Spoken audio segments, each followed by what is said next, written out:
Hey folks, this is Riker.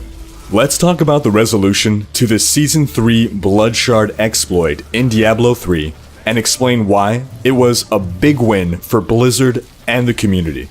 Now, shortly after Season 3 started, a huge exploit went public that allowed players to rapidly gain thousands and thousands of blood shards. Now, one of the big reasons that this exploit went public was because a streamer named MannerCookie was streaming himself doing it and explaining how it is done. As word of this spread in the community, top players were scrutinized, and a lot were seen to have an inordinate amount of blood shards, given how far into Season 3 they were. Without question, these people were abusing the exploit extensively. If you did a side-by-side comparison to a quote-unquote clean streamer like Quinn69, who had been streaming something like 13 hours a day since the release of Season 3, it was clear as day that there was absolutely no way that these other top players could have been so far ahead. The community was outraged as once again an exploit seemingly had ruined the season, and as usual the community asked Blizzard to take action. Now at this point things were looking very much like they were at the start of Season 1. When Season 1 released, there was this huge XP exploit. Top-end players, streamers were abusing of it to gain a huge Paragon level advantage. Again, the community was outraged. They demanded that these people be banned. And what happened back in Season 1? Well, nothing really.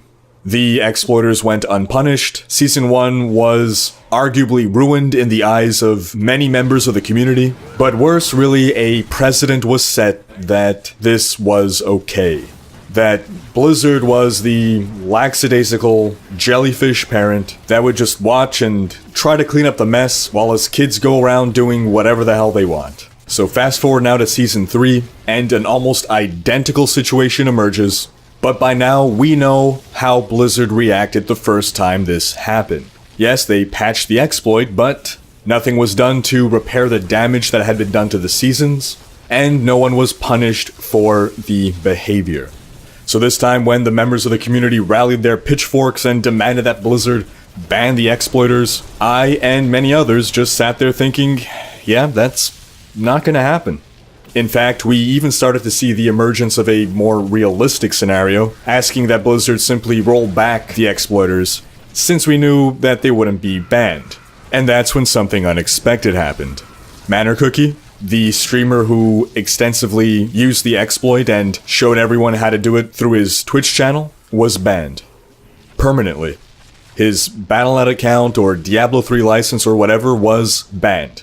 And at that point, certain other streamers started to adopt some suspicious behavior, running tons and tons of low-level grifts in an absolute desperate attempt to make their number of blood shards collected, which is publicly visible on their account, match up a little more with the number of greater rifts that they've run. However, time ticked by and it seemed that no further bans were being issued. In fact, the very notion that MannerCookie was banned began to come under suspicion.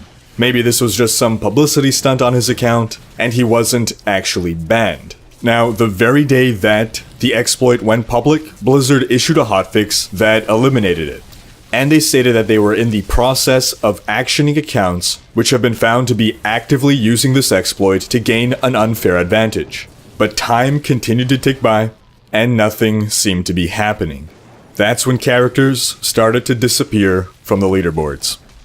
It was April 21st, less than 1 week after the exploit went public, that Blizzard posted a note saying that accounts which were found to have both used the exploit excessively and publicly promoted its use were permanently banned, and that accounts which were found to have used the exploit excessively but did not publicly promote it were rolled back and their associated heroes removed from active leaderboards, both on seasonal and non-seasonal. They also noted that accounts which were found to have used the exploit to a limited degree, or quickly stopped once they realized the scope of what was happening, were pardoned.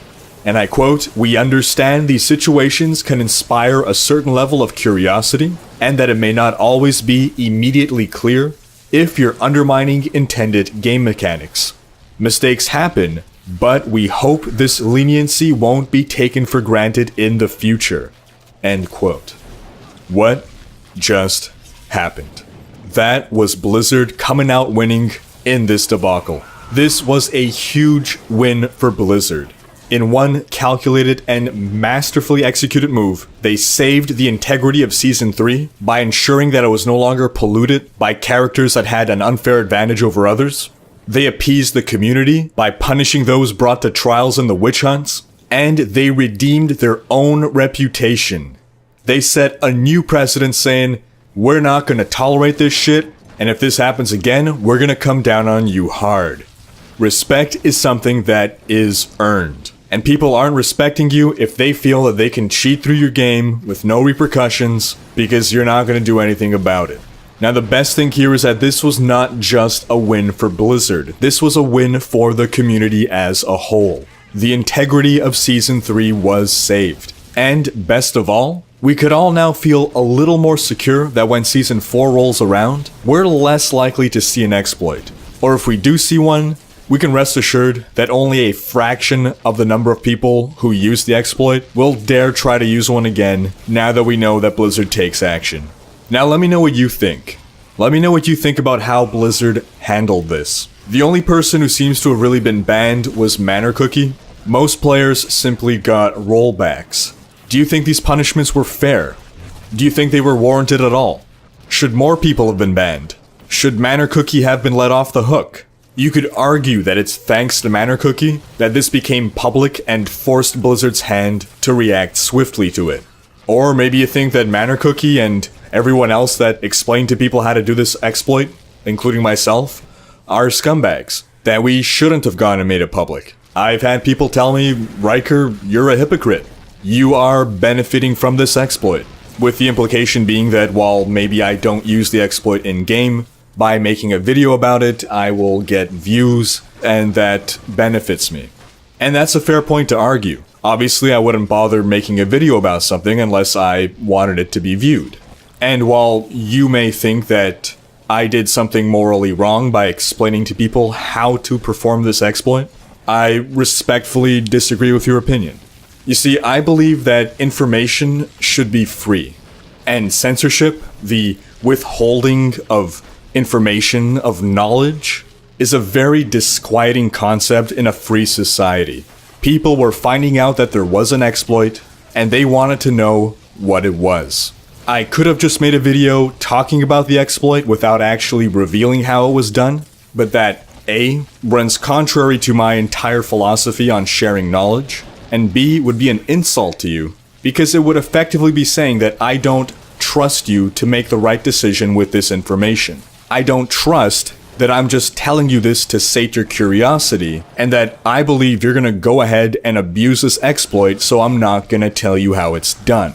Now you might argue, well, you should have known that it's wrong to spread information about this because Blizzard doesn't want us doing that. And it is true that Blizzard generally tries to censor discussions about exploits, generally tries to stop that information from spreading, and is definitely against having people spread the information that exploits exist and especially how to perform them. And despite what I just said before about censorship, I don't fault Blizzard for that.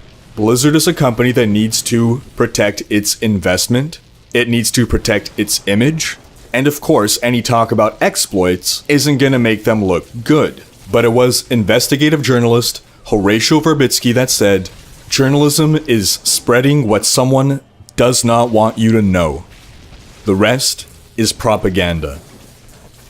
That wraps up this video. Thanks for watching. Check out these other videos, and if you enjoyed this one, share with friends, leave a comment, hit like, and subscribe to join Riker's Raiders.